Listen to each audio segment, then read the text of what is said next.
it's an elephant's graveyard of dead startups. I think if you say you're going to build an on-chain game, people laugh at you.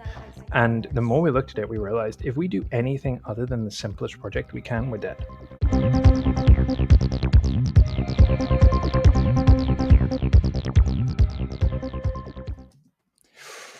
What is up? Happy Friday. Welcome to another episode of Internet Explorers, our weekly live stream where we break down the most relevant topics from the week in crypto and have conversations with founders building at the edges of it. As you can probably see, Jess is out this week, but always a treat to be able to bring Nicholas on and have a more technical perspective on this show. So excited Hey for Josh, that. how's it going? What's up, man? I'm great. How are you? I'm doing great. I'll be honest, I'm on 2.5 hours sleep, Josh. This is going to be an exciting experience. This live stream. Nothing like ending the workday with a conversation that gets you a little too jacked up, and you spend the night hacking on the idea that came out of it till 5 a.m. Yeah, that's what I was going to say. I don't have opinions on the news anymore. All I do is build. They got me. vibe coding your way through the chaos. That's the way plan. to do it.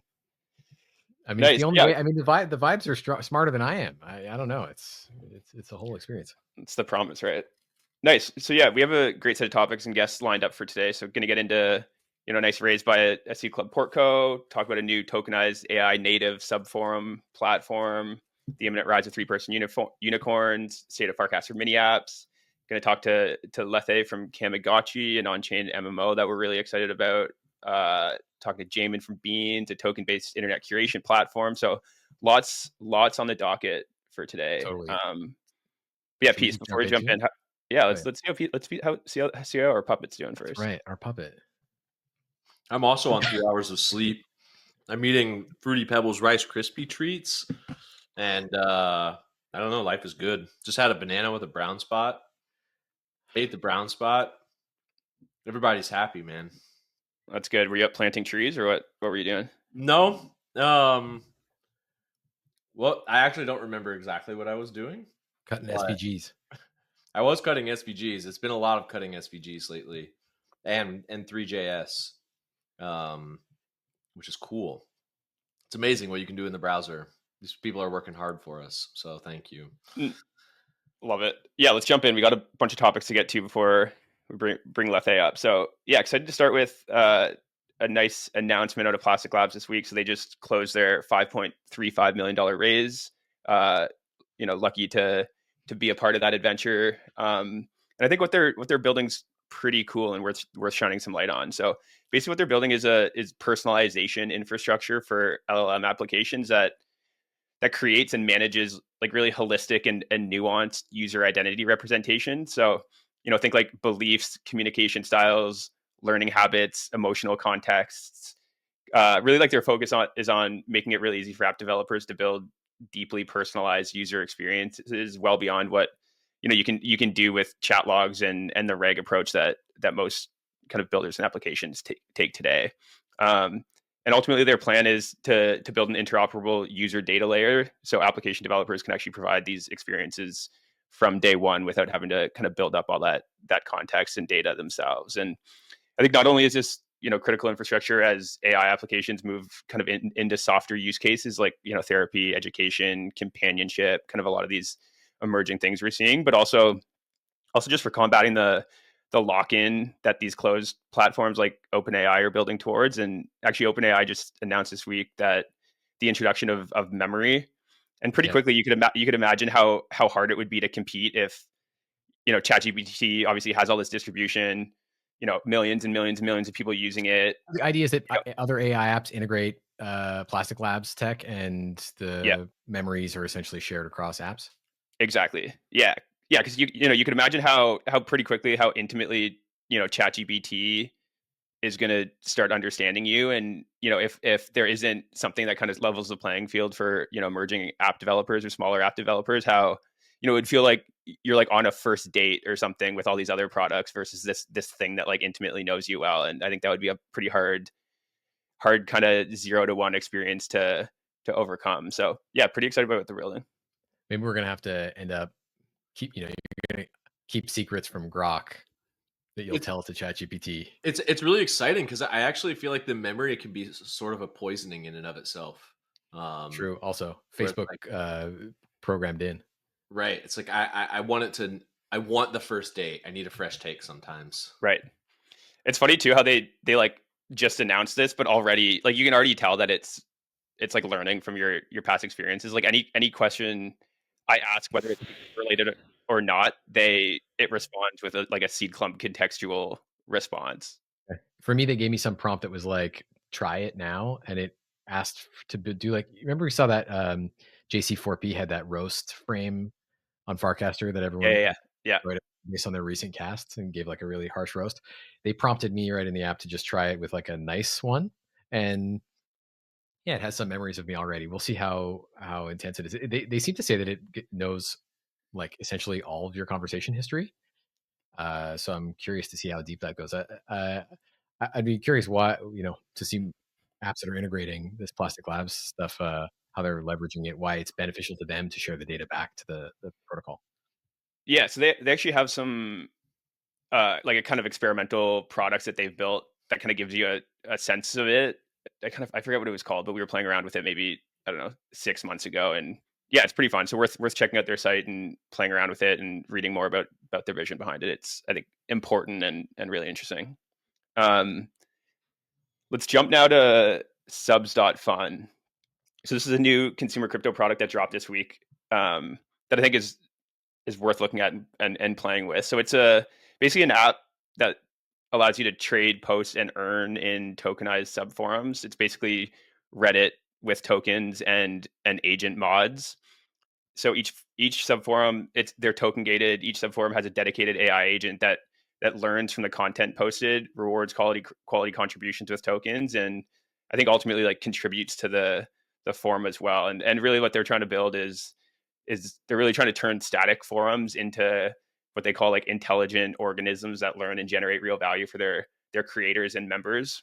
So they launched their first subforum this week, which is focused on the intersection of crypto and AI, and it quickly ran to, I think, a $12 million market cap. Has come back down to around 5 million, but it launched into a ton of attention. Been playing around with the app. It's really well built and interesting. And I think really one of the things I'm most interested in right now, and we've talked a lot about within the context of Seed Club, is how to actually use tokens to reward participation and distribute ownership to people creating value without creating this transactional relationship with them or like expectation of rewards. And I think we have so much conviction that people having ownership and skin in the game enhances belief and can improve internet experiences, and this is this really new kind of open design space, but really only if we figure out how to structure distribution models in a way that kind of puts that secondary to like emotional benefits of participating. I think talked about this a bit last week with Joseph, but people showing up primarily to make money will just always result in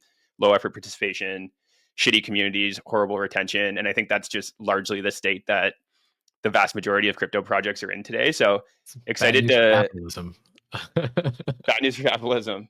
So I think, yeah, gonna be watching Subs closely for this reason. It actually kind of reminds me of the like Quora Mahalo thing from whatever a decade ago, where basically Mahalo is Jason Calacanis's like question and answer platform, and they very like explicitly were paying people to answer questions that people posted, and largely it was just a ton of shitty low effort content, and basically like all Quora did, I'm sure they made some other like platform changes, but largely what Quora did was just rip out the kind of hard reward system and just leaned more into kind of status and identity and reputation, and ultimately that kind of led to their success, and the quality of content on the platform was much better. So I think we've seen how over financialization or creating the expectation of financial rewards can kind of harm content creation. So interested to see how it plays out with Subs.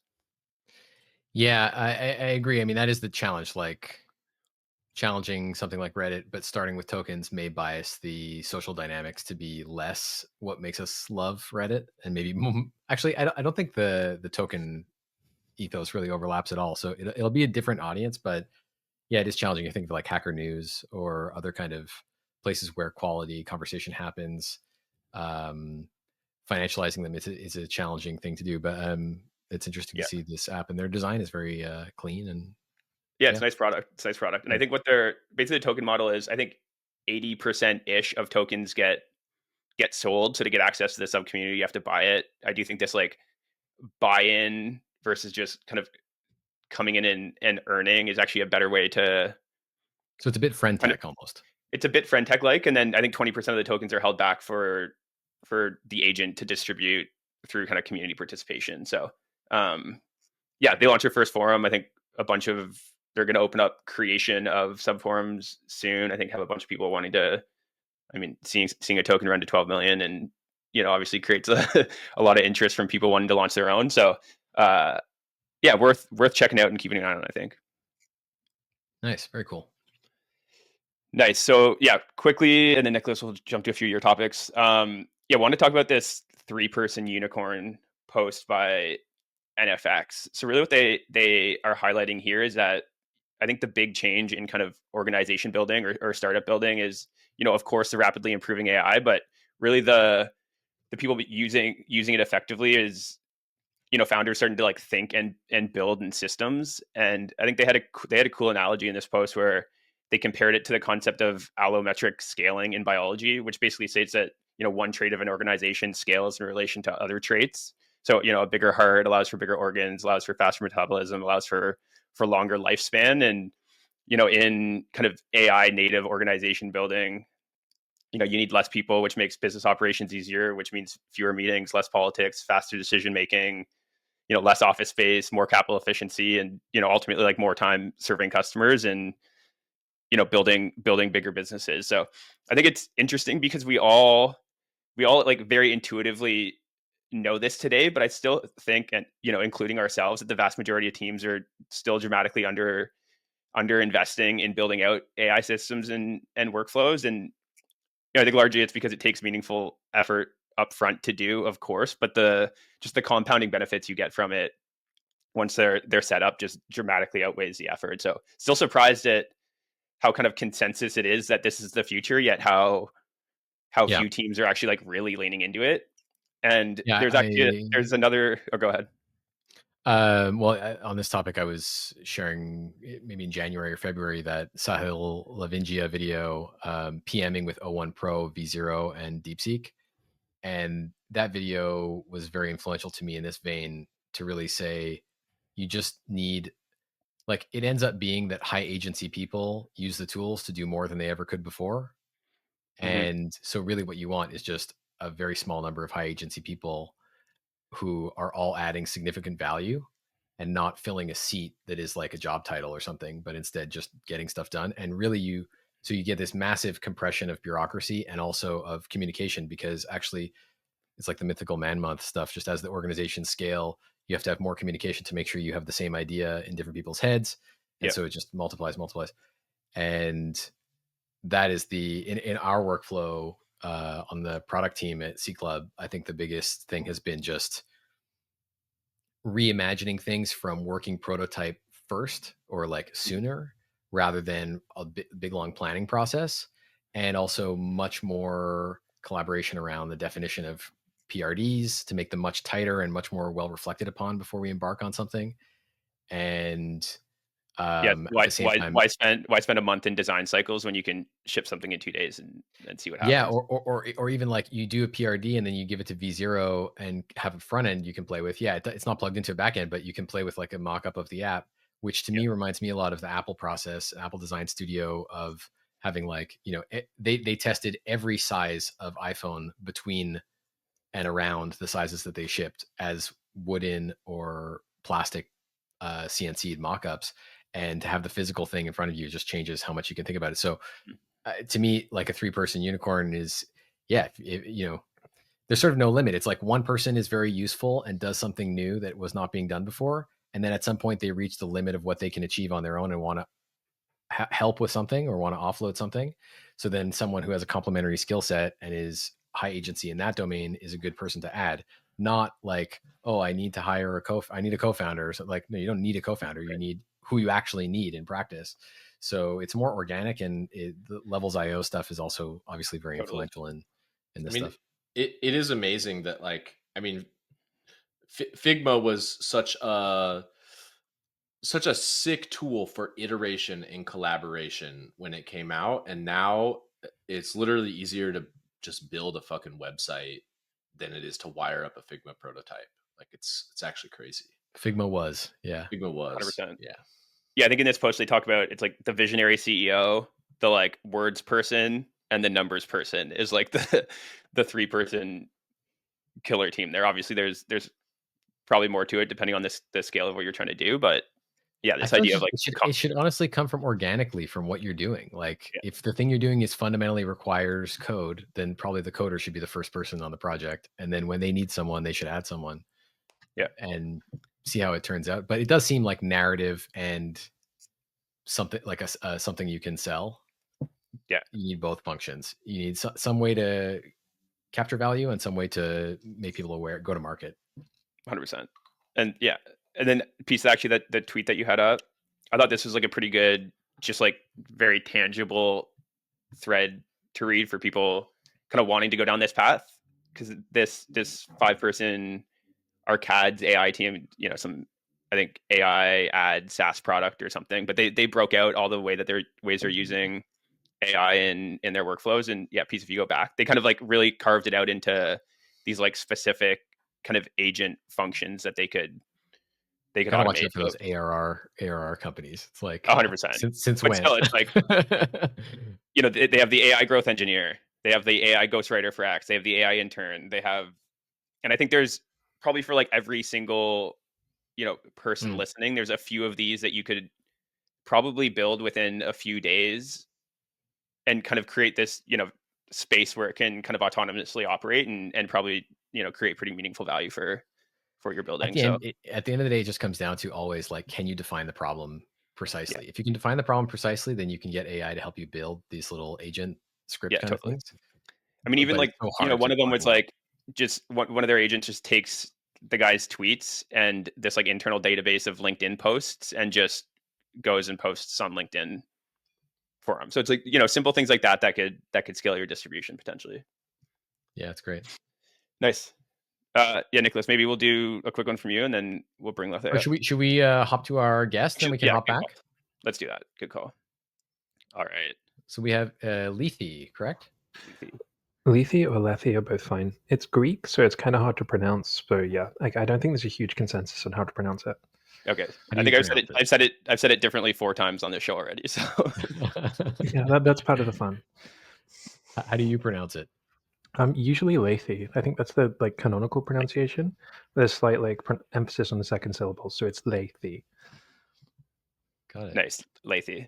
Yeah, really excited to chat. So you dropped a great post this week that I think provides kind of the perfect blueprint for this conversation. So I think maybe to kick it off, do you just want to kind of share some quick background on yourself, and then maybe jump right into why you decided to start Asphodel in 2022?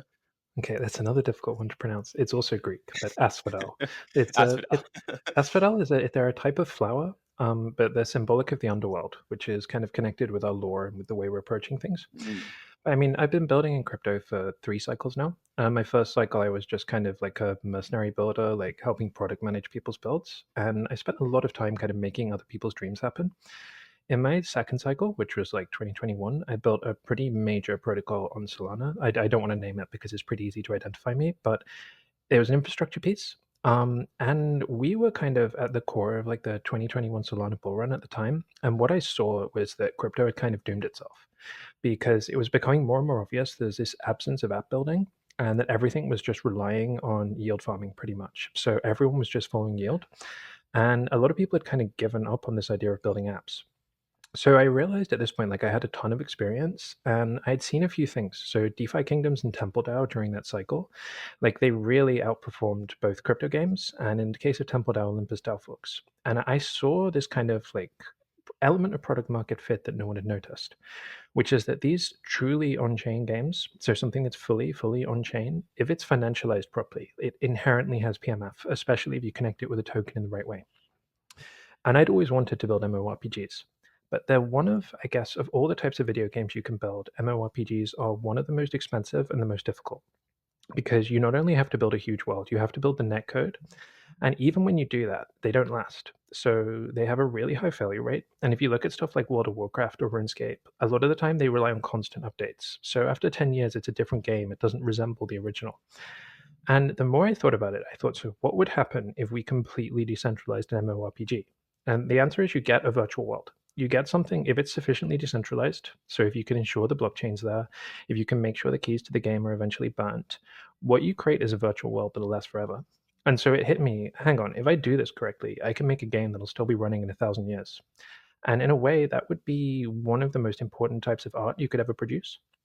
So, like, from the creative side, like, that really struck me. Like, there was a potential to do something here that just had never been done before, period, and something that might last for a uniquely long time. So, an interactive medium that would still be there, after we're all long dead. So, the more I thought about this, I thought, hang on, this definitely has PMF, and it's also the coolest thing I've ever seen. So, I dropped everything. I took an exit from what I was working on at the time, and I founded Asphodel. The reason it's called Asphodel is really a reference to that kind of underworld concept. Because when we think about this lasting for a very long time, if this is something that's still going to be there in hundreds of years, then that theming is deliberately, it's going to be full of people's memories. It's going to be full of state and records and data, all from our generation. So we always theme our stuff as these kind of virtual underworlds. So that's why the blockchain is called Jaimin. So that's kind of a reference to Eastern underworlds. Asphodel itself is a reference to the Greek underworld. Because the intention is really, we want people to be coming in and seeing this stuff in 500 years' time. And we want it to have that kind of unique importance to them, hence the branding. So, I mean, that led to the story above. I dropped everything and decided to fight for the death for building this specific type of product because I think it's the coolest idea I've ever come across. I tend to agree. I love that vision. Okay, so when you kind of initially conceptualized it, you mentioned in this post that you thought it could be built in a year, but quickly realized it would kind of be a decades long build out, largely because of the state of crypto infra. So I'm curious what specifically the bottlenecks were that you didn't potentially think existed when you started conceptualizing it. So the first one, independently of crypto, is something that happens to everyone who's ever built a video game, which is that at some point you realize, holy shit, we have to build the whole game. That means everything. It means all the areas, all the details, all the characters. That is very, very difficult. It's a huge amount of content work. And so that in itself, if you want to build something to quality, like the dev timeline of the projects, they go way back. It's not the only thing because when you're building games on chain, there's a couple of like crippling weaknesses that aren't present in crypto. So we can't do hidden information. So you can't conceal aspects of the game without using ZK tech, which just isn't ready yet, really, not for commercial use at scale. And you can't do randomness.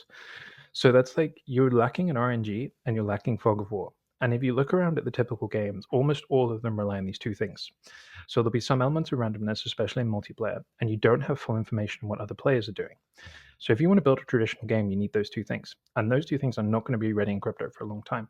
I mean, on top of that, there's another element, which is that most crypto infrastructure is kind of oversold because, there was kind of like a massive VC bull run running for a few years where everyone was trying to fund L1s, everyone was trying to fund infra. A lot of that stuff is just not built for heavy production use. And so when you have like an MMORPG that's doing like 100,000 transactions per day, you very quickly learn about all the hidden weaknesses, the things people can't do, the things people build around. And it becomes more and more clear, like without building your own game engine, like without actually building the stack from the bottom up, you can't sustain that stuff. So the more of this we saw, the more we realized like the project we were taking on, it would take a decade to actually bring that vision to completion. So yeah, that was kind of the process. Got it. And then you lost some team members, kind of went heads down and kind of reconceptualized what you could go build, and ultimately Kamigotchi came out of that. So when you're kind of in that process, like what were like the core trade-offs or kind of core constraints you had to place on yourself to figure out something you could actually go build today?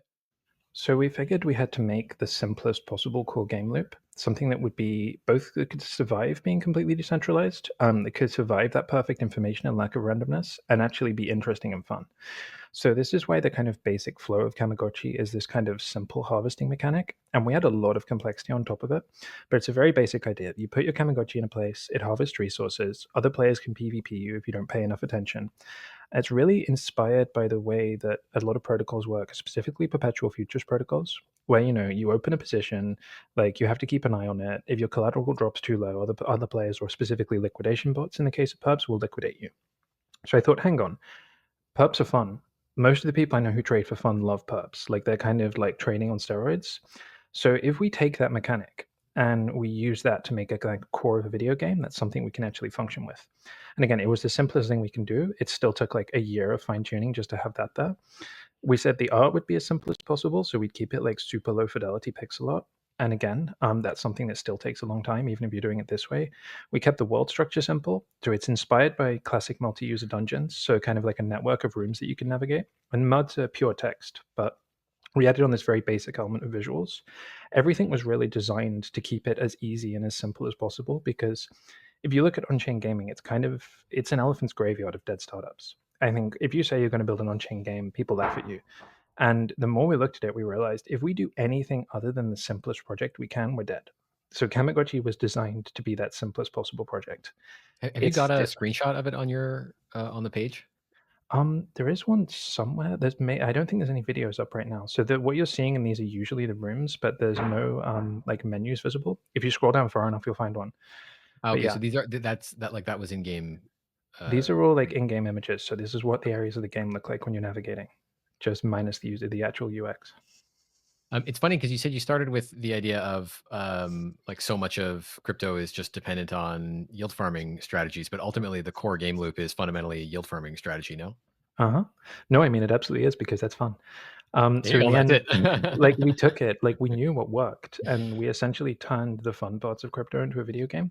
So you're logging into farm resources, you get items based on where you're harvesting, and you can trade them with other players. So it creates a peer-to-peer market for kind of non-fungibles. Everything was really based on like finding out what was already fun about crypto, and then boiling that down into a game we could build on chain, because that was the only way we could really get over that hidden information problem. Like so the interface has no effect on the game, really. It's just a way to access the smart contracts.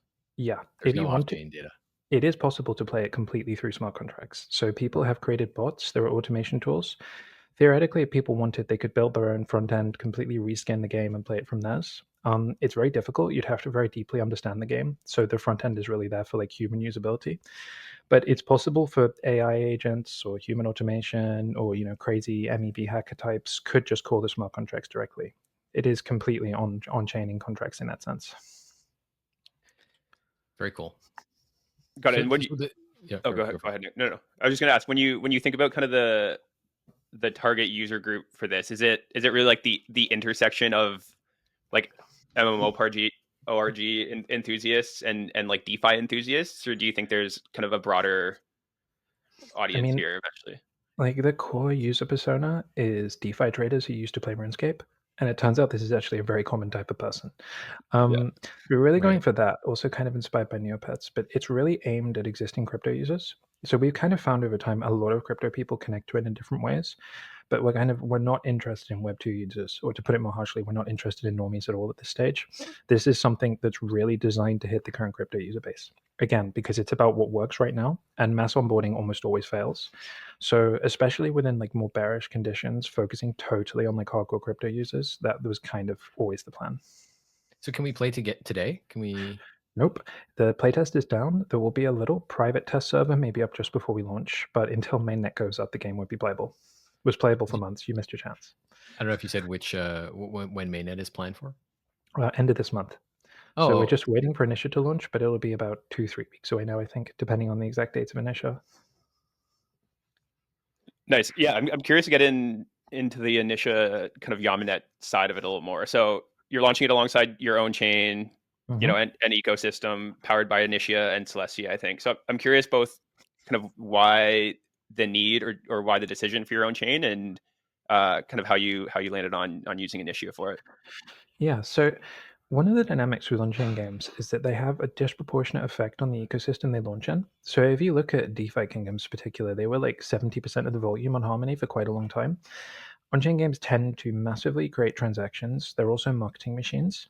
So you need to be kind of symbiotic with the chain you launch on, because a lot of the opportunities are coming from DeFi, NFTs on the rest of the chain, the overlap with them. So you can't just launch purely looking for the tech. You need to very carefully pick like which ecosystem you're launching in, who's there, and also how you kind of avoid value leakage. So, if you're launching on, for example, like larger L2 optimism chains, they've all kind of got their own agendas. There's all people running them. And unless they're explicitly going to support you, you're going to leak a ton of value, do a ton of free marketing for them. But at the same time, if you're launching on your own, like you're a completely independent L2 or L1, like you don't have those ecosystem advantages. So we kind of had to square that off. And there was a long period where, we considered a lot of existing L2s. And what I'd find each time is either they weren't built for the long term, And that's very important when you think about the long-term vision of this and making something that permanently lasts. Because if you launch on, okay, I'll use an example that's mean, but if we launch on Blast, then like all of our users would have dropped off dramatically when Blast ended. So we started to tend towards this idea of building our own chain because then we would have the immortal aspect, but we also needed to find kind of an aligned ecosystem. So we glued onto Celestia because Celestia is a pure data availability layer, means that, if you just want your game to last forever, having kind of a layer zero that does nothing but store the state is perfect, because it means that you've got that immortal aspect without being committed to anything else. So we realized Celestia and their vision were perfect for us. But Celestia doesn't offer execution in itself. So if you're building on Celestia, there were a few options. So Astria and others for actually executing a Celestia chain. Originally, we thought about doing a sovereign Celestia rollup, but then we came across Initia. And Initia had two things. So the first is that they're very slick at actually executing and supporting you to launch your own L2 on top. So it's a very good stack. It makes it easy. And I think there was a post a few months ago about how launching your own chain costs like $20 million. And I think that's a bit of an exaggeration, but not a total exaggeration. If you don't have that infrastructure provided, it's very difficult. So Initia's model provided us with all that infrastructure, and it also gave us an ecosystem, because the VIP reward strategy means that all of the rollups that are on Initia are kind of aligned in terms of economic incentives. So by using Initia, we have Celestia for data availability. We have all the problems with costs and kind of operations for rollups solved. And we also have alignment with the other Initia L2s. So we could kind of have our cake and eat it too. So we could have our own L2. If we wanted in the really long term to migrate or something, that would be possible. So we could save the game in a scenario where that became difficult. But we'd also be launching alongside an ecosystem that would support us. So it was kind of the perfect balance of all those factors. And then we ended up on Initia. Got it. Super interesting. Cool. I think maybe for the last question, I'm curious now, now that we're here, I guess 3 years after you kind of conceptualized Asphodel initially, what does does it feel like the infra and your team's capabilities are kind of meaningfully closer to kind of the initial vision you had there, or how are you thinking about kind of going from where you are now to that ultimate vision? Yeah, I mean, we become a game studio. We become a real game studio over time. So we build out our art teams, like the content side of things. That's kind of the biggest asset when you're making video games. Like when you look at like high quality AA stuff, you can't. It takes years and years to like incubate a studio to the point where they're capable of making that. What we have now has gone from like a bunch of crazy hackers into being like a fairly legitimate and like kind of practiced indie game studio. We couldn't do the full Asphodel yet. We are getting like halfway there, so we're much, much closer to it than we were. I think if we were to build a second game in like 2027, 2028, we could go far further than we have right now. We're still not at the point, I think, either the industry or us, where we could execute on the original vision. It's still going to take more years. The Kamigotchi build process, I think, will take us there, because we're going to be incubating that on mainnet for years. It's going to be constantly upgraded, so there's going to be like new content dropping every few weeks.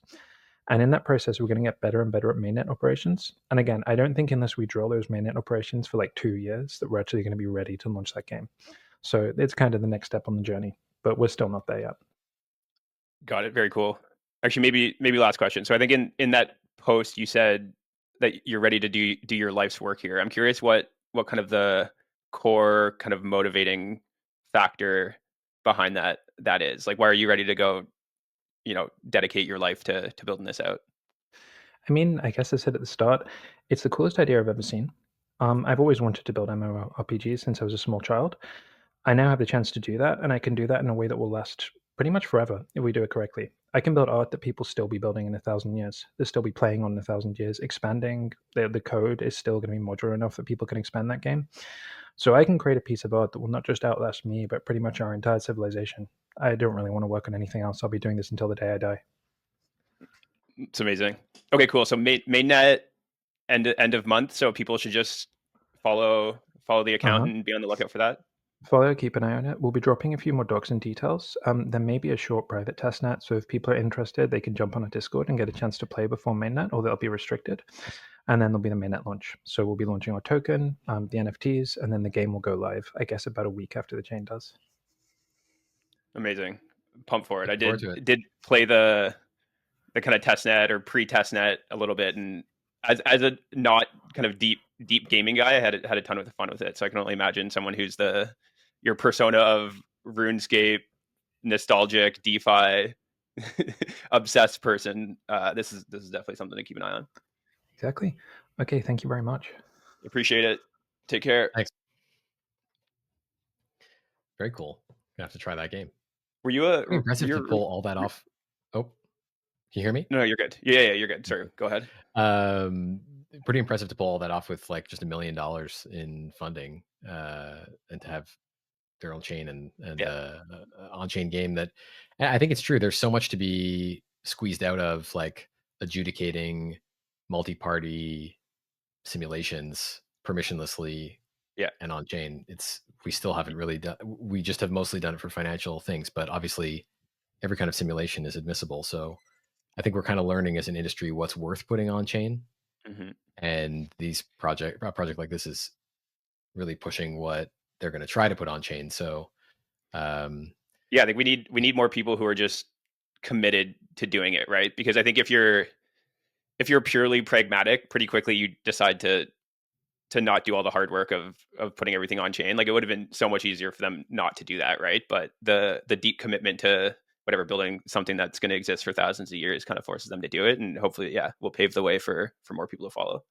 I think it's also smart to recognize that it is a great bit of marketing and a draw for users, a differentiator for wherever chain it's on. So, but that actually maybe the revenue streams are more in DeFi on the chain that benefits from all that activity.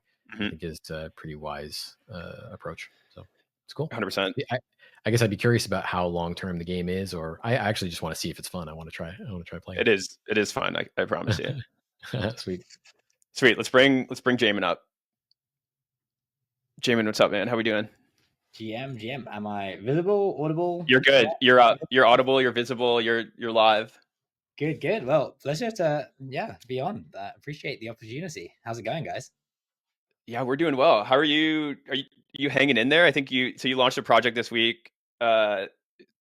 Tokens everywhere, lots of speculation. I've been in your group chat, and you're dealing with all the things that people have to deal with when when they launch a project like yours. So are you getting any sleep? This has been probably one of the crazier weeks that I've had in my life. But yeah, what do we start with? Monday, Black Monday or whatever. Launching a highly speculative product. Perfect timing for the launch. So it's been a crazy week, and we've been iterating a lot as well. We had the whole team here in London. It's kind of where I'm based at the moment. So we're hanging out for the last month, and it's really fun to have things out there at the moment. And we are every day we're doing one token launch. There's a nice white paper if you're nice and not confusing. That's the core of the product, right? The one token per day. Yeah, so we're building an app called Beans, and it's a way to speculate on internet attention. I'll get into it in a second, but yeah, we've been doing one token launch a day, and we've been learning a lot. And honestly, I'm pretty excited given the market conditions and the fact that no one has any money. And I'm messaging my friends like, hey, we're launching this app. It's like, sorry, I'm poor. I think that's kind of the sentiment. But that's great. Let's back it up a little bit so we can probably set the context here. So yeah, I always love talking to founders that have been building on top of some core insight for a while, but the form factor and product, how they actually deliver it has gone through a number of iterations. So I think we first talked maybe 6 months ago, and you're building, like, I think the core insight was the same and the vision was the same, but the product was very different. So maybe to start off, do you just want to share, I guess, the vision or what that core insight is, and then we can get into specifically what the product is. So I'll take us back to about a year ago. We were building a very different product. So we kind of raised for a browser extension that would help you bridge and swap. So we're more like Ethereum infra people, which is funny how we're building like a speculative app on Solana now. But we basically, we handled bridging and swapping. It would take your trade when you're swapping on Uniswap, route it to aggregators like 1inch, 0x, find a better price. And then we started to do that for bridging as well. It would, like you could bridge from any website.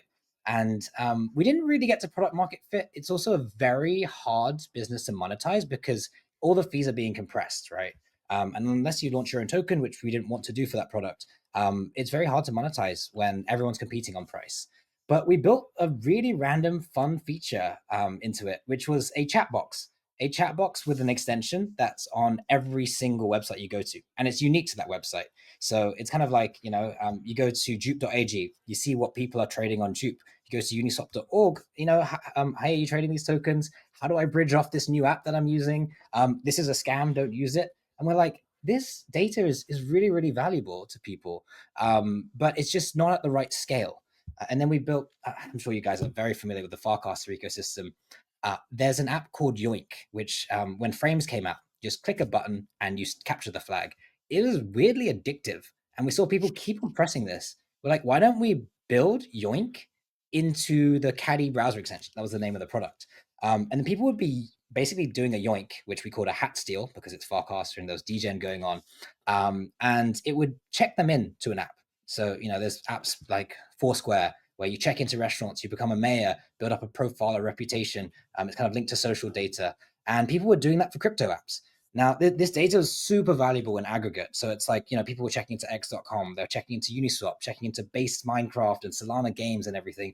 And we're like, there's nowhere where you have a layout of the entire ecosystem of crypto that isn't on-chain data. You have DeFi Llama, DApp Radar, and it's kind of hard to see what's actually good because there's no opinions. We had a chat box, and then we're like, why don't we kind of looked at Pump Fun, and we saw that trend surface very quickly from token launching, right?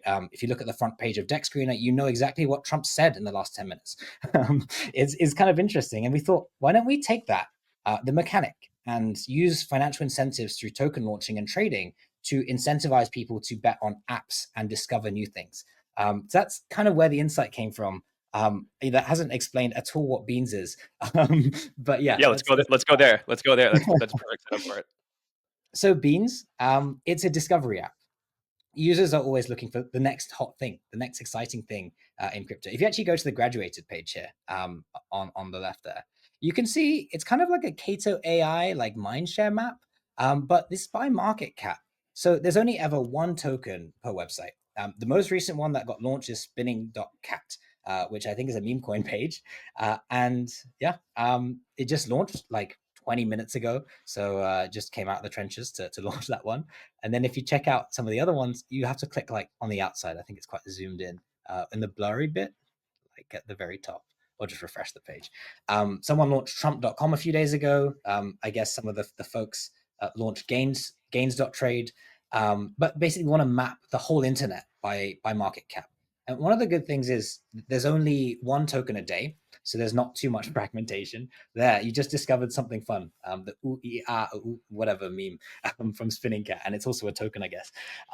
They launched this, and they wanted to bring people to the site like we are doing, and they're getting exposure from it because it's on the Seed Club live stream. So they'll be very happy about that. But that's the point, right? People want to pump their own bags, and everyone has something to shill, like a website.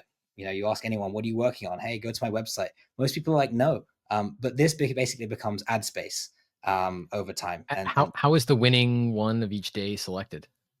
All right. So if you actually want to go to the Beans Twitter account here, we just ran a round, and we live streamed it as well. So it's a 10-minute round, and everyone gets a chance to list whatever website that they want. So I think that was a live stream just there, just up there. Yeah, 59 minutes ago. If you want to go about halfway through, you'll probably see the round live. It's a betting game. So you put into the ring a website, which you can see here. Everything's a bit shuffled for the first 2 minutes. There's 0% fee for the first 2 minutes if you make any bets. So you can bet on whatever you want. You can see OnlyFans there. People bet on DBank, Get Money, Grok, PvP Trade.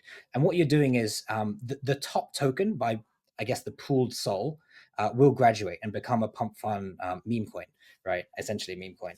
And the fee goes up over time. So it starts at 0 for the first little bit. We've changed it to 2 minutes. And then it goes up all the way up to 5% at the end of the round. So you can see people wanting to pump their own bags today. It was super interesting. Pornhub was number 2 if you kind of forward. Pump Fun was up there as well, and Spinning Cat, and I did bid a little bit on both, but people were trying to pump it, and they were paying this up to 5% fee. So yeah, at the end of the round, there's one token that gets deployed.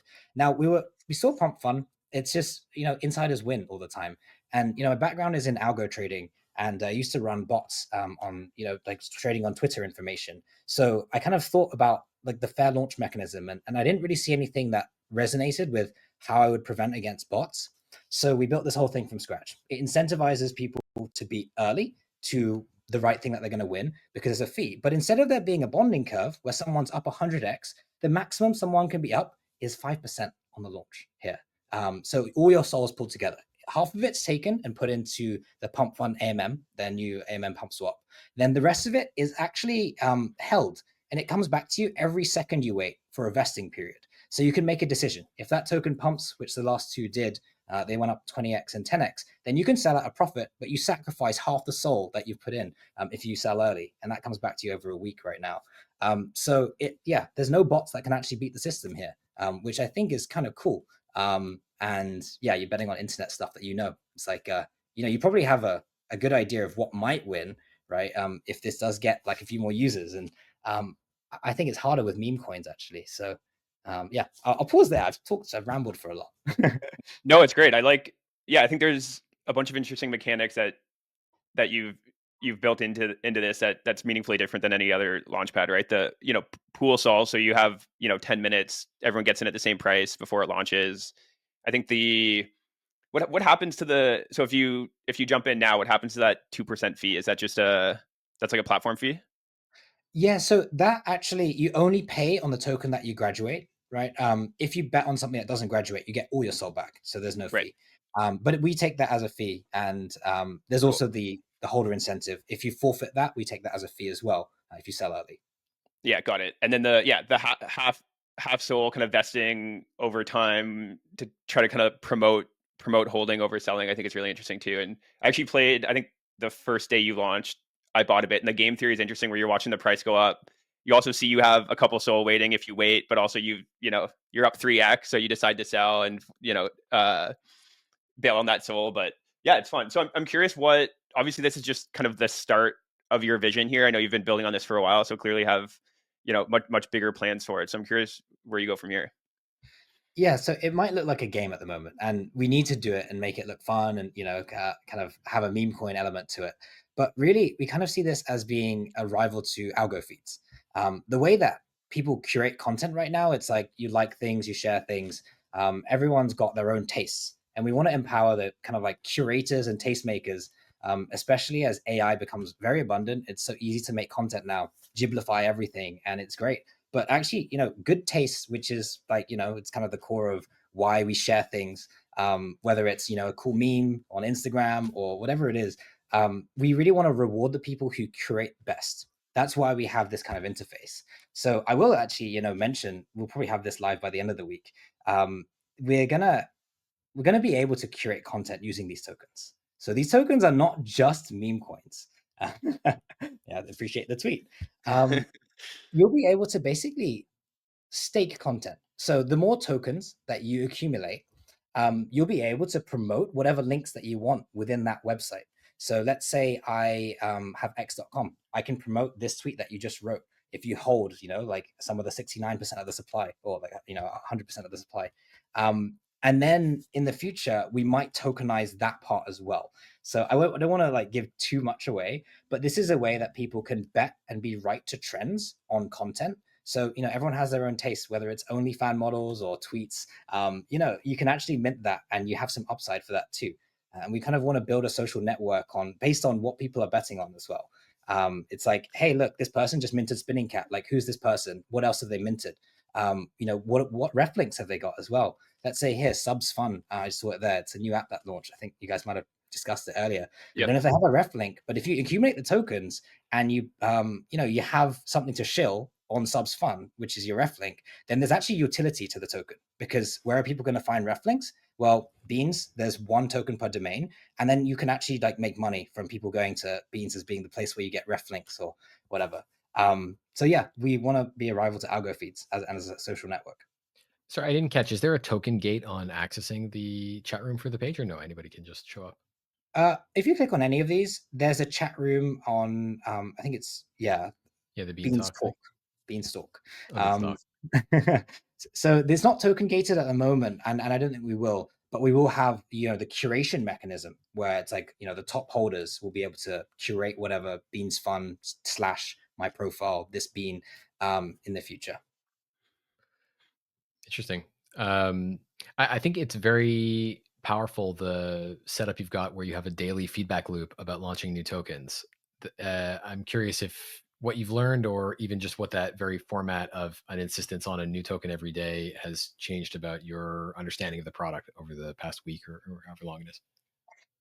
Yeah, I mean, the initial feedback was, "What the hell is going on? This is so fucking confusing." As you know, I think we kind of knew we were in for that, because it's a completely novel mechanism. Everyone is, so used to the pump fund trenches. As soon as you get your tokens, you dump them, which actually made them lose money. So I don't know why they did that, but um, yeah, we had an hour round to start with and a 25% fee at the very start. The very next day, we shortened it to half an hour. And then we shortened it to 10 minutes. And then we reduced the fee from 25 to 5%. So we're constantly iterating. And, we're seeing what happens to the token price. Obviously, people want to make money. That's why they'll come back. But we've got super positive feedback from the last 3 launches. Some of the tokens did go up. The most recent one stayed about flat for a bit. But obviously someone wanted Spinning Cat there. So we're iterating, and we've learned so much, which makes me pretty excited. We have, a few changes to make before the end of the weekend, but the next rounds are going to get... Oh, one really interesting thing that we did was at the start, during the 0 fee period, there was... Before, it was just tell you which one is winning. And Bean's Fun was the clear winner at the start. Everyone started aping in. It wasn't a close race. Now we shuffle it. So no one knows which one's winning. You get to mint different domains. And that's kind of... It made it way more exciting, because people were pretty creative with the domains that they were betting on. And it's like, oh my God, this one's winning. And, how much is behind it? So yeah, we are constantly tweaking the mechanism. Right. It's a better indicator of maybe a true belief in the virality of a thing versus like, I'm just going to pile in because this one's going to graduate and I want exposure to the one that graduates. Essentially, yeah. I guess most tokens are like Keynesian's beauty contest, where you bet on what you think everyone's going to bet on, and when you already know that in advance, it kind of takes the fun and the surprise and the unpredictability out of it. Totally. But yeah, I mean, it's just so much fun. It's so fun. Like if you played the first launch and you lost a bit of money, or the second, it's not that fun. Losing money is never fun. But like the last few have actually gone up, and people have made money, and we got some feedback recently. It's like, yo, this is way more fun than Pump. So I hope that we can continue and build on that. We can grow to a scale which, we actually do map the entire internet and, achieve what we want. Nice. Yeah. How are you thinking about, I guess, like scaling the degenerate liquidity that is willing to deploy into the platform? Because I think, largely, I was on Pump.Fun before like anyone was using it, and like the entire product like is it's like the degenerate liquidity that's ready to be deployed into it, and the game's either like on or off, and the game gets way more fun the more people are willing to come and speculate here. So I'm curious how you go from like it's great that the game works with 100 people and coins hitting 5K market cap, but how are you thinking about 100xing that? Yeah, so I think the best way is give people some upside, right? Everyone wants to launch tokens, and then for them to be significantly incentivized to shill their bags. I do think we're in a period of the market where it just is very slow. But the thing is that like now people are very receptive to kind of what we're talking about. I was shilling a browser extension that you should download because it'll help you bridge and swap for like 2 years. And it's very hard to be like, yo, try my browser extension. It will change your life and it'll be so great. It's so smooth. But here I'm like, hey, man, you have something to show? And everyone's like, yeah, I got this community. I got this website. And it's like, yo, does your app have ref links? Yo, you can actually just launch the token and then you can show your ref link, get your community involved to actually just launch here. We kind of see a bit of PvP. So I think making it more fun, getting people, communities to kind of like launch a derivative of their app or their token here, and then seeing like, oh, wait, you can promote your own content within that through Beans, is our strategy at the time being. But, it's hard markets right now. People aren't speculating. They're not really making money. Everyone's poor. So we'll see. We'll see how it goes.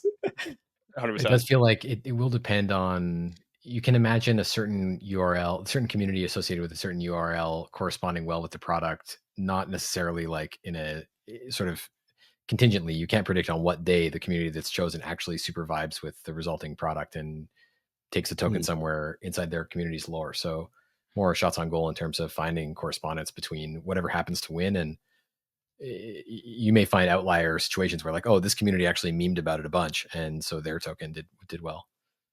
Yeah, absolutely. And I just think one of the things that's really important is people have to be having fun, right? If they're not having fun, then there's no way that you'd use a product unless it's purely financial, and it's not like everyone can win. So we're just gonna make sure it's the most fun app in crypto. And I think we've got really good feedback from it. So I'm quite confident. Yeah.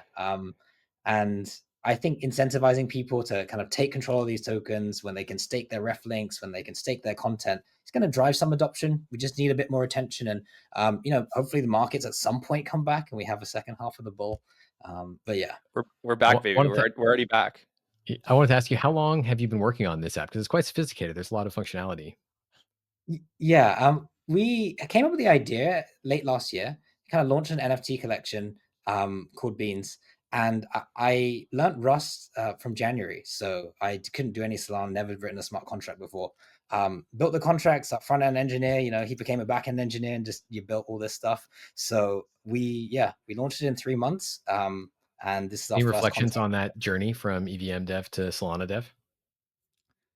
Yeah, Solana community in terms of dev, Solana is so complicated. Oh my god, the architecture of the chain is very confusing. But it means there are less places to make an error. Actually, which is kind of interesting.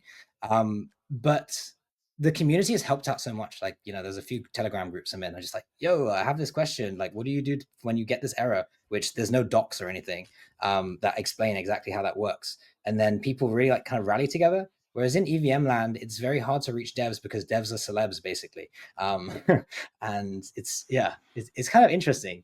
We thought about building this on EVM, but there wasn't a clear choice. This makes sense here. And we wanted a chain that's live, obviously, because we just ship. So yeah, I think Solana is a great fit for this product. Nice, man. Well, yeah. Go ahead. I was just gonna say, going forward, given that you've now had feet in both chains and ecosystems, do you know for sure that you want to keep working in Solana? Do you think it's whatever makes sense for the product you're working on? How do you think about it? We just want to reduce the risk of us failing, right? So we build on the chain that has the most likelihood of success. It happened to be Solana at this point in the market, and with where the users are. So yeah, I'm very open to building in whatever chain. If the tech's good, if the dev support's good, if the users are there, we think Beans doesn't matter what chain we're on. We want to be successful either way. Yeah, that's the right way to think about it for sure. Sick, man. Well, appreciate you jumping on. So tokens launch every day at 1 p.m. Eastern, 10 a.m. Pacific, whatever that is, UK time. I don't know what time the tokens are going to launch every day, because we might change it. So put your notifications on, right? There might be a surprise launch or something. There you go. Smart. Notice on. All right, sick, man. Yeah, I've been playing around with it this week. I think it's a very fun kind of new take on a token launchpad with a big vision behind it. So love to see it. Well, thank you guys so much for having me on. I really appreciate it. And yeah, if you guys want to get involved in the next launch Monday, we'll see you there. You taking the weekend off? No launches on the weekend? Okay. No launches on the weekend. Not taking the weekend off. We are going to make the launches way better by the end of the weekend. Got it. Very nice. All right, man. Take care. Thanks for jumping on. Good luck. See you guys. Bye. Thanks. Peace. Ciao. Beans.fun. Beans.fun. Yeah, it's cool. It's Kaido vibes, kind of stumble upon vibes. I used to love stumble upon. You remember stumble upon? Troll box. Yeah, sure. A bit of a troll box. Troll box. Yeah, kind of pulls together a lot of fun internet primitives. Yeah. Stumble upon still going? Oh, crazy. All right. Well, I guess our time's up. It's true. Actually, wow, we really blew through the time. I didn't even notice. Before we jump off, Nicholas, you want to hint at the event we're putting together for FarCon? Oh yeah. So for FarCon in New York City, May 1st to 4th, C Club is going to be putting together a Miniapp spotlight. So we're going to be featuring a bunch of really cool apps, serious interesting, experimental, innovative, best in class in various ways apps. Some that come to mind: Farcaster, which is like a GeoGuessr app; Amps, which is like a advertising network. A lot of different Ponder, yeah. Pods. I think O'Hara just announced Miniapp supports. They're going to come and present. Yeah, going to be a great crew. Even more people are sort of in the wings for maybe signing up to demo. So I think there's going to be a lot. If you're interested in what's new in mini apps in Farcaster land, we're going to have some of the best ones at this Miniapp Spotlight on May 3rd. And we'll circulate a Luma link on Twitter and Farcaster later this week, or sorry, at the top of next week. So you can sign up on Luma shortly. And there'll be like a chance to meet the people who present as well. So fun thing if you're there in person, and we're going to be cutting a bunch of videos and live streaming that as well. So our goal is really just to show off some of the best stuff that's happening. And basically, there's a lot of people who are curious about Farcaster who don't spend the time to know all the cool mini apps. So it'll be a great way to find out. And also, if you're building them, I think you're going to see a lot of interesting techniques demonstrated that hopefully the founders draw attention to, which are important things around invites and notifications and when to prompt people for different things, CTAs, design strategies, integrating the Warpcast wallet, and more. So it should be a fun time. That's May 3rd. It's going to be at 2 p.m. in New York City and Manhattan, and we'll circulate the Luma shortly. So stay tuned to our Telegram groups and Twitter and Farcaster also. Let's go. Yeah, it'll be a good time. All right. Well, thanks for hanging out. We'll be back next week as we always are. And yeah, stay clean this weekend. Yeah. Have a great weekend, everybody. All right. See you next week. Ciao for now. Internet Explorers.